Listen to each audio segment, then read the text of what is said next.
আদিবাসী certificate বেরিয়ে গেল, তারা পেল কোথায়, কে দিল? আর এই যে এত সংখ্যক জেনারেল লোক এসটি সার্টিফিকেট পেয়ে গেল, বঞ্চিত হবে কারা? কার গাফিলতিতে হচ্ছে? প্রশাসন কেন নীরব? এই প্রশ্নগুলো কিন্তু আমাদের এইখান থেকে উঠবে। যে আদিবাসী হোস্টেলগুলো বন্ধ হয়ে গেছে, সেই আদিবাসী হোস্টেলগুলোকে অবিলম্বে চালু করতে। আমাদের যে নিজস্ব ভাষা, সাঁওতালি ভাষা, অলচিকি লিপিতে যে পঠন পাঠনের কথা বলা হয়েছিল, যে দাবি এসেছিল, সেখানে কোথাও কোথাও কোনো স্কুলে চালু হয়েছে, সেগুলো এখনো শিক্ষক নিয়োগ হয়নি। সব থেকে বড় কথা, এই ভাষা এবং লিপিতে পড়াশোনা চালাতে গেলে একটা বোর্ড দরকার। সেই বোর্ডের যে দীর্ঘদিনের দাবি আছে, সেই বোর্ডের কথাতে কোথাও আসছে না। যদি একটা স্বশাসিত সংস্থা না থাকে, তাহলে কিভাবে সেটাকে চালাবে? যখন সাঁওতালি ভাষাতে যারা পড়াশোনা করছেন, পরীক্ষা দিতে গিয়ে দেখছেন বাংলাতে প্রশ্নপত্র পাচ্ছেন। অদ্ভুত বিষয়। শিক্ষার স্বার্থে আদিবাসী ছাত্রছাত্রীদের স্বার্থে চেয়ারম্যান স্কুল অবিলম্বে সেখানকার চালু করতে হবে। গণবিচার আইনের বাস্তবায়ন চাই, তাই আমরা গ্রামসভার চূড়ান্ত থেকে স্বীকৃতি চাই, তাই সংগ্রাম চলছে চলবে। গ্রামসভা অনুমোদন প্রশাসনের টাল বাহানা বন্ধ করো। গ্রামসভা অনুমোদনে প্রশাসনের টাল বাহানা বন্ধ করো। বাঁকুড়া পূর্ব গ্রামসভা অনুমোদন থেকে বঞ্চিত করা হচ্ছে কেন?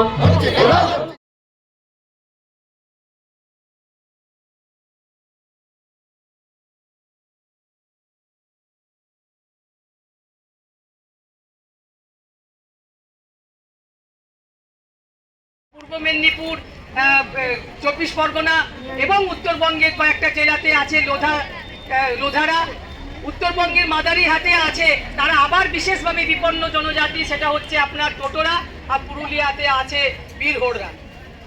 এদের জন্য আলাদা আলাদা করে শুধুমাত্র যেখানে এরা আছে সেখানে তাদের ছেলে মেয়েরা পড়াশোনা, বিশেষভাবে বিপন্ন জনজাতিদের জন্য ছেলে মেয়েরা। কারণ লোধাদের বাচ্চারা আপনারা কারোর সাথে মিশতে চায় না, তারা একটু বেবিয়ান ঘুরে বেড়ায়।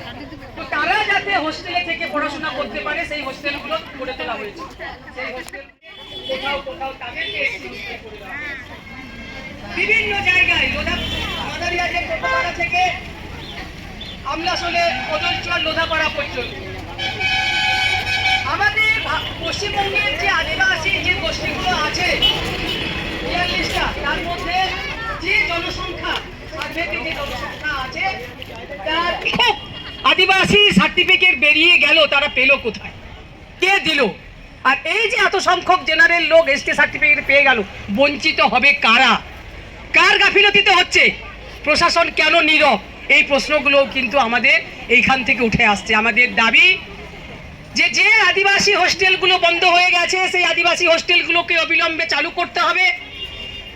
আমাদের যে নিজস্ব ভাষা, সাঁওতালি ভাষা, অলচিকি লিপিতে যে পঠন পাঠনের কথা বলা হয়েছিল, যে দাবি এসেছিল, সেখানে কোথাও কোথাও কোনো স্কুলে চালু হয়েছে, সেগুলো এখনো শিক্ষক নিয়োগ হয়নি। সব থেকে বড় কথা, এই ভাষা এবং লিপিতে পড়াশোনা চালাতে গেলে একটা বোর্ড দরকার।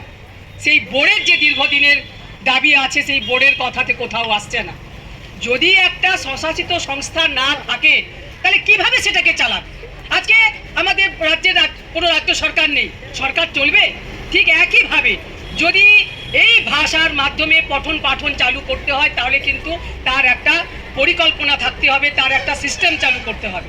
আজকে যখন সাঁওতালি ভাষাতে যারা পড়াশোনা করছেন, পরীক্ষা দিতে গিয়ে দেখছেন বাংলাতে প্রশ্নপত্র পাচ্ছেন। অদ্ভুত বিষয়।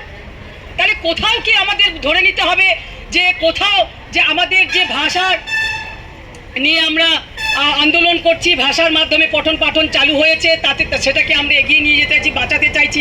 কোথাও সরকার চাইছেন না এই ভাষা বাঁচুক, এবং এই আদিবাসীদের যে মূল স্বীকৃতির যে প্রশ্নে, যেখানে তাদের ভাষা, সংস্কৃতি, নীতিনীতি, গোষ্ঠীবদ্ধতা, আজকে যে দাবি আছে, সেখানে বিভিন্ন জায়গায় কলকারখানা, কয়লা খাদান হচ্ছে, সেখানে আদিবাসীদেরকে উচ্ছেদ করা হচ্ছে। যেখানে একটা গ্রাম গড়ে ওঠে, আপনি বলছেন যে অন্য জায়গায় আপনাদের পুনর্বাসন দেওয়া হবে। একটা আদিবাসী গ্রাম মানে কয়েকটা ঘরের সমাহার নয়। সেখানে তার জাহের থান আছে, সেখানে তার মাঝি থান আছে, সেখানে তার পরম্পরার অন্যান্য অনেক কিছু আছে। যখন আপনি তাকে উচ্ছেদ করে কোথাও বসিয়ে দিচ্ছেন, তখন কিন্তু সে যেমন সেগুলো পাবে না, তার সাথে সাথে তার যে একটা আম গাছ আছে, তার যে আরো অনেক কিছু আছে, সেগুলো কিন্তু পাবে না। সে যেখানে বসে আছে, তো এই যে তাকে উচ্ছেদ করা হচ্ছে, তার তার পুনর্বাসনের ব্যবস্থা হচ্ছে না, অথচ আমাদের দেশে আইন আছে যখন তাকে উচ্ছেদ করতে হবে তার সমীক্ষা করে তার পুনর্বাসনের সম্পূর্ণ ব্যবস্থা করতে হবে। বিশেষ করে আদিবাসীদের ক্ষেত্রে আরো বেশি বেশি করে আইন আছে। সর্বোপরি আরো যেটা বিষয় আছে সেটা হচ্ছে সারা ভারতবর্ষে আপনারা জানেন 2006 বনাধিকার আইন এসছে। সেই বনাধিকার আইনের প্রস্তাবনাতে বলা হয়েছে যে যুগ যুগ ধরে ঐতিহাসিকভাবে যে অন্যায় হয়েছে আদিবাসীদের প্রতি তারই ন্যায়ের বার্তা দিতে ঐতিহাসিক অরণ্যের অধিকার আইন। অর্থাৎ যে সমস্ত আদিবাসীরা জঙ্গল নির্ভর এবং জঙ্গল এলাকায় বসবাস করেন, জঙ্গলের জমিতে বসবাস, চাষবাস এবং জঙ্গলকে কেন্দ্র করে জীবিকা করেন, তাদের সংস্কৃতি রক্ষা করেন, তাদেরকে অরণ্যের অধিকার দেওয়া হলো। অরণ্যের অধিকার মানে তাকে কোথাও 2 ডিসমিল 3 ডিসমিল পাট্টা দিয়ে দিলাম তা নয়। সে যেখানে যতটা জায়গায় দখলে এবং বসবাস এবং চাষবাস করছে 4 হেক্টর পর্যন্ত সে তার স্বীকৃতি পেতে পারে, পরম্পরাগতভাবে সে ব্যবহার করবে এবং জীবন জীবিকা চালাবে। আমাদের রাজ্যে কি হচ্ছে, বিভিন্ন জায়গায় স্কিম করে করে কিছু মানুষকে ছিটে ফোটা পাট্টা দিয়ে দেওয়া হচ্ছে। এখানেও কিন্তু আইনকে মান্যতা না দিয়ে লঘু করে দেওয়া হচ্ছে। এছাড়াও যে বনাঞ্চলে যতটা বনাঞ্চলে আদিবাসী মানুষ জীবিকা করেন সেই বনাঞ্চল আদিবাসী গ্রামের মানুষের গ্রামের নামে স্বীকৃতি দেওয়া হবে, যেখানে তারা সেই জঙ্গলকে রক্ষা করবে, পালন করবে এবং পরিচালনা করবে। সেই গ্রামে স্বশাসন হবে, অর্থাৎ আদিবাসীদের যে আত্মনিয়ন্ত্রণের অধিকারের কথা আমরা বলছি, স্বশাসনের কথা বলছি, বনাধিকার আইন জঙ্গল অধ্যুষিত আদিবাসী গ্রামের মানুষকে সেই অধিকার দিয়েছে। আজকে পশ্চিম বর্ধমান দুর্গাপুর ফরিদপুর ব্লকের বাঁশগড়া গ্রাম থেকে অনেকে এসছেন। বাঁশগড়া গ্রামের মানুষরা এই আইন সম্বন্ধে জেনেছেন। তারা সেই গ্রামে পঞ্চায়েত প্রধানকে জানিয়ে পঞ্চায়েত প্রধানের উপস্থিতিতে, অনুমতিতে, তার পরিচালনায়, সভাপতিত্বে গ্রাম সভা গড়ে তুলেছেন। সেই গ্রাম সভা যখন দীর্ঘ সময় সরকারের সহযোগিতা চেয়েছে, সরকার সহযোগিতা করেননি, নিজেরা প্রশিক্ষিত হয়ে তাদের আবেদন নিবেদন সরকারের কাছে জমা করেছে, তখন সরকার সেই গ্রাম সভা স্বীকৃতির জন্য কোনো রকম কোনো ব্যবস্থা নিচ্ছে না। এই যে এত সব মানুষের বঞ্চনা, এত সব মানুষের ক্ষোভ যাবে কোথায়? আমরা সামাজিক সংগঠন, সমাজের যে ব্যবস্থাগুলো আছে সেগুলো যাতে ক্ষয়িষ্ণু না হয় সেগুলো টিকে থাকবে এবং তার সাথে সাথে সাংবিধানিক মৌলিক যে অধিকারগুলো আছে অন্ন বাস্তন শিক্ষা স্বাস্থ্য সংস্কৃতি রক্ষার জন্য, সেগুলোর জন্য আমাদের কাজ হচ্ছে মানুষের সমস্যাগুলোকে শুনে দাবি আকারে সরকারের সাথে সেতু বাঁধার কাজ করা, সরকারের কাছে পাঠানো। আর সরকার যখন শুনবে না তাকে শোনাতে বাধ্য করার জন্য এই ধরনের চাপ তৈরি করা। এখানে কিন্তু কোনো রাজনীতির, আপনারা যারা এসছেন অনেকেই কিন্তু অনেক সময় তৃণমূলের মিছিলে হাঁটেন, বিজেপির মিছিলে হাঁটেন, কেউ সিপিএম এর মিছিলে হাঁটবেন, সেখানে কিন্তু সমাজ আপনাকে কিছু বলবে না। সেটা আপনার নীতি আদর্শের ব্যাপার, যা পাওয়া ভালোবাসার জায়গা।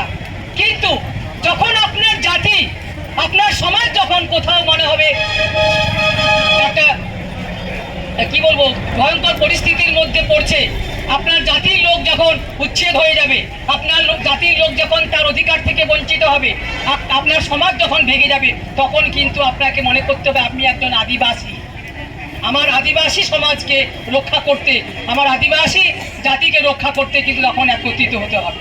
এখানে কিন্তু কোনো একটা রাজনীতি আছে। আমরা যে আজকে ধর্ণা অবস্থান করছি এটা একটা রাজনীতি হচ্ছে কৌশলের রাজনীতি, যেখানে আমরা সরকারকে শুনতে বাধ্য করাচ্ছি, প্রশাসনকে শুনতে বাধ্য করাচ্ছি। এত সংখ্যক মানুষ, হাজার হাজার মানুষ এসে যে আমাদের এই সমস্যা আছে, আমাদের এই দাবি আছে, আপনাদের এটাকে মানতে হবে, না মানলে আমরা কিন্তু ছাড়বো না। এখানে কিন্তু আমরা কোথাও বলছি না যে আপনারা অমুক জায়গায় ভোট দিন বা দেবেন না। এখানে ভোটের রাজনীতি নয়, এখানে আমাদের সমাজ বাঁচানোর, আমাদের জাতি বাঁচানোর, আমাদের ভাষা বাঁচানোর, আমাদের সংস্কৃতি বাঁচানোর, আমাদের জমি বাঁচানোর লড়াই।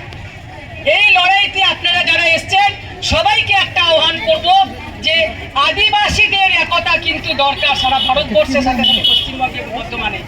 আপনারা যদি কিছু চাওয়া পাওয়ার বাইরে গিয়ে নিজেদের মধ্যে যদি বিভেদ করেন তাহলে কিন্তু আপনাদের নিজেদের অস্তিত্বের সংকট হবে।